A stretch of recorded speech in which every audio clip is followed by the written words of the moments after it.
I'm not ashamed to own my Lord, nor to defend his cause.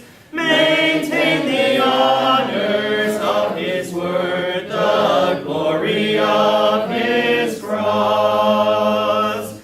Hello, I'm James Brown, and on behalf of the Eastern Church of Christ located in Toronto, Canada, I'd like to welcome you to today's edition of Walking Through the Bible, a podcast where we seek to study the Bible and the Bible alone. Please stick around afterwards for information on how you can contact us. But for now, please go to the book of Matthew, and we'll turn you over to Jeremy Dieselkamp for our study of the day. Thank you, James, and welcome to all of our viewers. This is the 16th lesson in our study of Matthew. Yesterday we studied Matthew chapter 5, verses 5 and 6, discussing the third and fourth Beatitudes. If you missed that episode, you can find it and all of our other podcasts on multiple platforms by going to one of the different sites listed on the bottom of the screen. Today we're going to read Matthew chapter 5, verse 1 and go through verse 12 so that we can get the context, but we'll actually begin our discussion at verse 7. The text that you'll see on the screen is from the New King James Version, but you're welcome to follow along with any version that you have. So let's now read Matthew chapter 5, beginning at verse 1. And seeing the multitudes, he went up on a mountain, and when he was seated, his disciples came to him. Then he opened his mouth and taught them, saying, Blessed are the poor in spirit, for theirs is the kingdom of heaven. Blessed are those who mourn, for they shall be comforted. Blessed are the meek, for they shall inherit the earth. Blessed are those who hunger and thirst for righteousness, for they shall be filled. Blessed are the merciful, for they shall obtain mercy. Blessed are the pure in heart, for they shall see God. Blessed are the peacemakers, for they shall be called sons of God. Blessed are those who are persecuted for righteousness' sake, for theirs is the kingdom of heaven. Blessed are you when they revile and persecute you, and say all kinds of evil against you falsely for my sake. Rejoice and be exceedingly glad, for great is your reward in heaven, for so they persecuted the prophets who were before you. In this chapter, and going all the way through the end of chapter 7, we have Jesus' Sermon on the Mount. He begins his sermon with 9 Beatitudes, meaning 9 ways that you can be exaltedly happy. We determined that Jesus wasn't talking about 9 different people here, but one person, the type of person who would follow after him.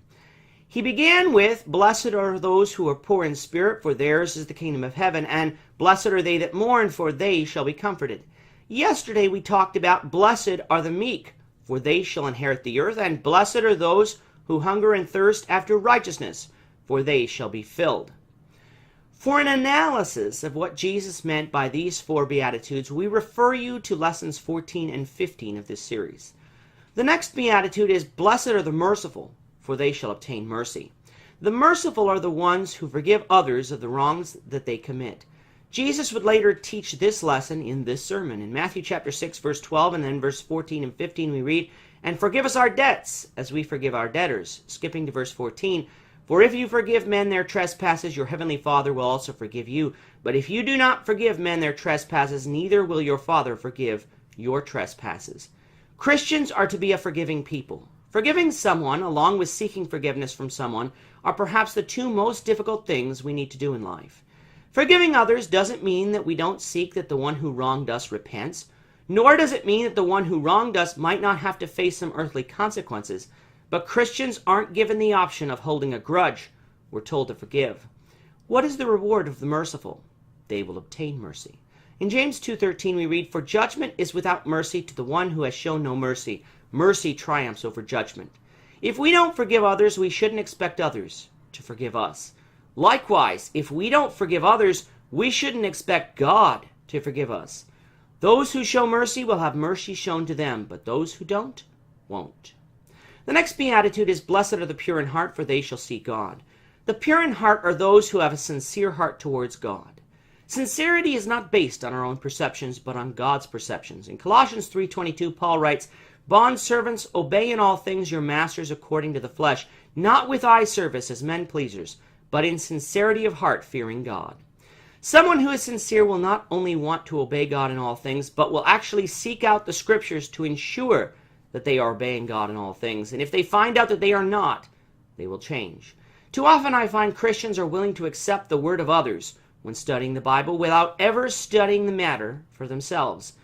That is dangerous and can lead people to accept error that they will be held accountable for on the judgment day. What is the reward of those who are pure in heart?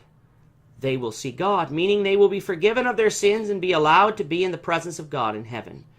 Considering the sin that we have committed in our lives, that God would even consider allowing us in his presence through forgiveness is quite an honor, one that shouldn't be spurned by us through disobedience. We'll continue on with the Beatitudes, the Lord willing, tomorrow. With that, our time is up for today. Please join us, the Lord willing, tomorrow when we will continue our study of Matthew, beginning with Matthew chapter 5, verse 9.